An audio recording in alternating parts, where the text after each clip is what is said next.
What if you could silence the noise of the world and access inner bliss? What if you knew the shining formulas for overcoming the enormous challenges that every soul faces? Welcome everyone, I'm Shakti Durga. Mystery School podcast, Ancient Wisdom for Everyday Life, will explore the ancient wisdom of the East and West, sharing stories and music, channeling light beings, scanning the unseen world, learning useful spiritual tools, and bringing forth peace, love, purpose, and abundance. In Mystery School, we co-create and share sacred frequencies, sending ripples of love that empower new possibilities to ignite our spirits, overcome obstacles, manifest our most inspired life, a life where your challenges become doorways to your deepest truth, where you anchor yourself in clarity and presence, not from your pain, but from the doors it opens into the deepest wisdom that's already within you. Your path has already begun. It's right beneath your feet. Let's illuminate that path together. Hello, how are you today? I am Shakti Durga, and I'm here to tell you a story. Stories from the Vedas, stories from the Upanishads, from sacred scriptures that mimic the real life experiences of humans, but tell the stories in a mythological kind of a way, sometimes using a lot of symbolism, and definitely showing us how the cycles of creation, of destruction, of rebuilding, of how you get to peace, and then what happens, how you end up with a very divided society, what happens then. So there's lots and lots we can learn from these old scriptures, and when we meditate upon them, we get more than just the story. We get the deep immersion into the consciousness of the great seers and sages who hid a lot of very interesting teachings in those stories. And those stories help us to explore the parts of ourselves that perhaps we haven't paid much attention to yet, where we have so many codes waiting to be developed really and utilized in our life so that we can overcome real problems that we have in our modern life. As I look around at the moment in the world, I'm sure like you sort of look, anywhere you look, there's chaos. And you think to yourself, what's the world coming to? What's going to happen? And it's easy to get pessimistic. If you look at cycles and you look at the law of cycles, it says that everything that goes around will come around again. That there's cycles of peace, there's cycles of discord, there's cycles of unrest, and then there's cycles of breakthrough. And through all of these cycles, people are actually learning a lot about themselves. If we lived in a culture and society where everything was easy all the time and everyone was beautiful and nobody ever got upset and everyone thought the way I did, everyone shared my opinions about life, part of me thinks that would be great. But I know that that would be not the age we're living in. That just doesn't happen, because in this age, we're going to have a lot of experience of the law of polarity, which says that for every opinion that goes this way, there's going to be another opinion that goes the other way, and both sides will think they're right. And because they think they're right, this then colors everything for them, and everything they see is seen through the lens of their ending place of where I'm right. And so we don't see any of the benefit that we might otherwise see in looking at both sides and also trying to alchemize the energies of black and white into a lovely golden third thing. That until we start talking about things, coming together, till we both sides, get rid of the demons, so to speak, then we don't make progress. There's some lovely stories in one of the Upanishads, the Devi Mahatmyam. And the Devi Mahatmyam is a beautiful story about the goddess. And it's full of stories actually about different names of the goddess and different experiences that have been mythologized and are presented as the works of the goddess in helping humanity. One of the reasons I love this tradition so much is because if you look around the world, there are very few, maybe not any, other goddess traditions that go back thousands of years that have been unbroken traditions. So there's so much learning that we can have from the Vedas, the yogic teachings, the Upanishads, that tell us about what is the divine feminine. What is it? It's been abandoned in the West pretty much altogether. The closest we come, I think, is Mother Mary. But, in the past, there would have been dozens, if not hundreds, of different goddesses. And one could have studied the feminine mysteries with those goddesses and enriched the life accordingly. So the starting place with all these gods in the Vedas and the Upanishads, it's said that there are 330 million gods. And sometimes that boggles my brain to think 330 million gods. Oh my God, what if you pray to the wrong one? But it's actually not like that, because I think back when these stories and this mathematics was being promulgated, as in 330 million of them, you'd be lucky if there were that many people in the world. And so I think what they were trying to say is there's a God for everybody.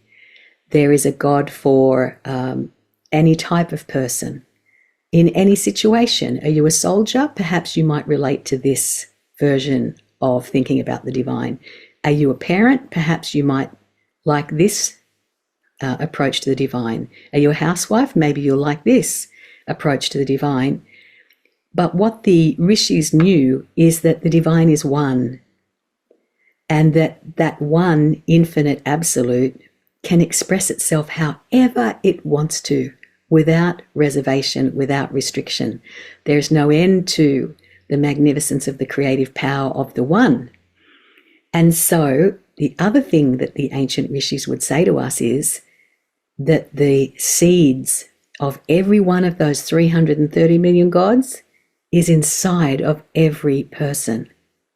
So the gods are inside of us, waiting to be remembered, waiting to be birthed, waiting for us to want to work with them. And when we do, it's like discovering a whole new area of, I suppose you could call it spiritual development, but I would also call it practical assistance that comes your way in life, where you just feel the nourishment of these beings, all of whom are only half formed in a sense of the other half is the pure oneness of the infinite absolute that isn't in form. And so the gods and goddesses aren't like us humans. We humans have skin, and all of our bits stay inside our skin, which is kind of good. I don't really like the idea of intestines just floating off and having their own life somewhere else. Do you? I don't like that. But when you're talking about beings who are spiritual beings, then they don't have physical bodies, except in very occasional situations, which I can speak of later. But what they have is a spiritual body. They have an etheric body, and they have an individuated expression of divine consciousness that becomes their signature or their identification. The more it is humanity works with this God-given signature or identification, the stronger will be the work that that god or goddess does in the world. And so one of the things that we do to keep the gods and goddesses in the world operating is that we sing to them, we talk to them, we bring them into relationship with us. How often have you met people who they don't believe in God, but then when their nearest and dearest is dying in the hospital or has just had an accident, immediately people will pray? Why do they do that? Because in the essence of every person is an awareness that we're all part of this one thing, and that one thing is what some people call God, and other people call Shiva or Allah, and some people call the nothingness or the quantum field. But whatever it is, it's vastly intelligent, vastly creative, and vastly loving. And so what happens is, very often the prayer goes unanswered at that time because that person hasn't built a relationship with any of the aspects of the divine. So whether the aspect of the divine we're seeking to build a relationship with is Durga or Jehovah, anything you can name is existing in a some degree of separateness to anything else you can name, because name only comes in at, say, the soul dimension, whereas in the infinite, there is really no name you can use for the divine. And this is something that Kabbalistic students have always known, that you can't give God a name because it's beyond any capacity to even think of a name. It's just the oneness.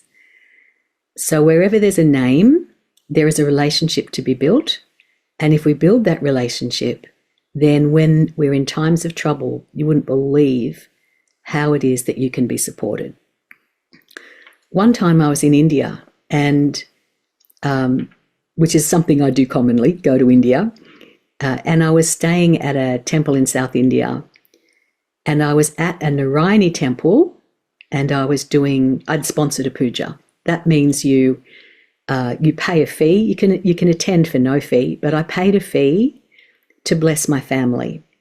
And so the energy of the lovely practice that they did was to go to my family. Well, I didn't know that before the puja had started, my son had a ruptured appendix, and he was extremely ill in Australia. So I didn't know that at the time. And then just before the puja started, I felt my son, and I thought, oh, it's so nice to be able to bless him. So we did the puja, and then just after the puja finished, I got the message that he had this ruptured appendix, and he was very sick, and he was having emergency surgery. So I was pretty worried, because that can be a very serious condition, So I checked back in. I went back into the sanctum, and I sort of said, Narayani, what's going on? Help, help, help. And as clear as anything, I heard Narayani say, I've got him. It was as clear as anything. It was booming. And I thought, oh, and I felt such relief. And it didn't stop me jumping on a plane and going home and hot-footing it to the city he lives in to be with him, which I did. But I felt so much relief knowing that the goddess was going to be with him. And when I got there, I spoke to the surgeon, and the surgeon said, this is probably the worst case of burst appendix that I've ever seen. And he said people have died with less symptoms than he had. And there was very high levels of infection, and it was everywhere throughout him. So I can't believe he's doing as well as he is. And I thought, thank you, Narayani. Thank you, Narayani. Now, would that have happened if I hadn't spent a lot of time building a relationship with Narayani? I don't think it could have, because I wouldn't have had the infrastructure built within my own etheric and soulful presence to be able to just call that relationship up and make a request for help. So I'm convinced that without Narayani's intercession, I may not have a son with me today. And so it does cause you to be quite grateful for the help of the gods and goddesses. And many people have stories like this, it's not just me. And devotion, which is how you build a relationship, you thank the divine for being in your life, and you express your joy in what you've already got. You show gratitude, and then you kind of extol the divine, not because the divine needs it, but because for us to be devotional it changes your heart, it changes your spirit, it changes your soul, it expands your spirit, it expands your soul. And what you see in another starts expanding within you too, So this idea of venerating, it's sort of an old-fashioned word, but venerating some aspect of the divine can pay huge dividends in your life and for your mental health, that you can feel help coming to you when you're very stressed. You can feel a connection. Very often when I would pray to Durga, Durga is another name for Narayani, Narayani is another name for Durga. They express differently, but they're very overlapping. And as I was saying before, the bit about intestines staying inside you, well, with the gods and goddesses, they merge in and out of each other all the time because they're not physical, they're energetic. And so you can have 100 goddesses and then suddenly there's only one of them. And which one is it? It'll be the one that you have used the name the most and developed a relationship with the qualities that that name means. And so for me, Durga has always been a sort of home base since I discovered the wonders of Vedic and Upanishadic learning. And one of the things I love about Durga is that she's all about strength and courage. And you know, my guru says, doesn't matter how far you've gone on a spiritual path or if you're about to kind of start your conscious journey, you need courage. And that courage is probably the number one attribute for the spiritual seeker. And when I heard that, I thought, I don't know about that. I think it's love that's the number one quality. But then when I thought about it, I went, oh, you're right. Again, it's actually courage, because without courage, you can't love. You know, you can't go into your vulnerability. You can have codependence. You can have infatuation, but actual deep love with commitment, very, very hard unless you've got the courage to go beyond where you feel comfortable internally and emotionally sometimes, and take that next step towards real intimacy, where you share something about yourself that you haven't been able to share before. So this is some of the reasons that I practice Durga mantras and Durga ceremonies. And one of my favorite Durga ceremonies is coming up very shortly, and that is called Navaratri. It means 9 nights, and it's a celebration of the 9 stupendous battles fought by the Divine Mother to overcome darkness, all different types of darkness. And so all of us in our life are going to experience darkness in one way or another. We just are. And so we need some clues about how to deal with it. And just hoping that somebody else is going to change their ways usually doesn't work. It's usually about, what do we do with the experience of darkness ourselves? Do we get sucked into it and lost in it and become angry, vengeful people? Well, a lot of people do that. Or do we then go through a portal from that pain to a place where we are, in fact, made anew, because we surrender who we thought we were and what we thought that meant in really appropriate ways, in good ways, that we release the suffering. We don't release the wisdom derived from learning how to get through a terrible experience. That becomes the fragrance or the perfume that we're left with. It becomes the harvest, if you like. So if you think about all the work that has to go into a farming harvest, so it is that there's a lot of work that goes into a spiritual harvest.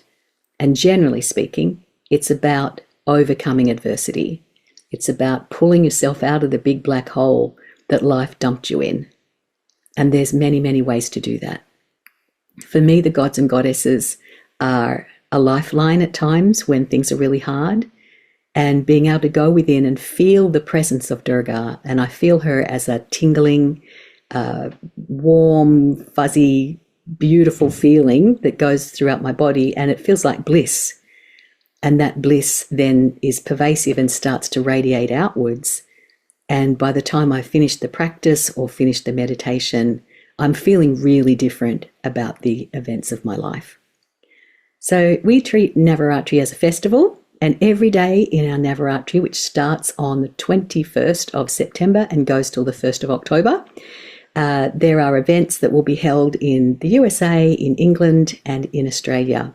And we will be offering these. You can make offerings back if you want to, but nobody has to. It's just a giving, really, and a sharing of this divine frequency.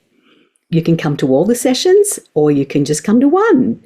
There's a weekend intensive you could come to, but you don't have to do that if you don't want to. For those who live a long way away, we can have online sessions once a day for the 9 days of Navaratri. So there's lots of ways to get involved. You want to check out their website, shaktidurga.com or shantimission.org. Either of those will have things posted on them.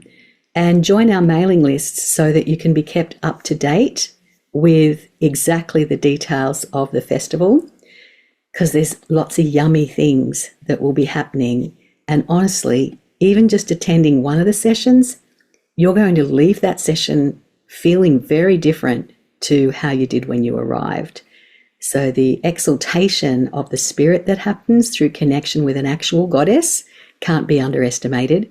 And as of the last maybe 10 years or so, Durga is really present when we do these Navaratri sessions. So everyone can expect to receive blessings. There'll be music, there'll be activations, there'll be meditations, there'll be ceremonies, there'll be all kinds of things. And it's something that we really warmly welcome new people to come and experience. And if you've already got an experience of the goddess, then you're going to love it. I think that's all from me today. I'll come back and next session we'll talk about some of the stories of Durga and her different avatars or forms and how they overcame some big bad demons and what that might mean for us in our lives. Until then, I'm Shakti Durga and I'm from Shanti Mission, and Shanti is the aim, which is peace, and our mission is to find that peace within. Loads of love to you. Namaste. Thank you for joining me for Mystery School, Ancient Wisdom for Everyday Life. Be the detective of your spirit and soul and seek the doorways to a new reality. Take one insight from today and let it illuminate your path. Visit shantimission.org to learn more about our other programs, meditations and resources for living with ease and grace, and sign up for our free Soulful Relationships Masterclass. In this class, we'll cleanse and purify the relationship energy in a key relationship in your life. Previous students have experienced rapid transformation in their marriages, in their relationships, with family, work colleagues, teenagers, just from this one practice. And you'll have a spiritual key to successful relationships that you can use again and again. Sign up for the free masterclass at shantimission.org. And we'll be back at 3 p.m. Pacific time every first and third Monday for Mystery School. Mark it in your calendar. We'll see you next time.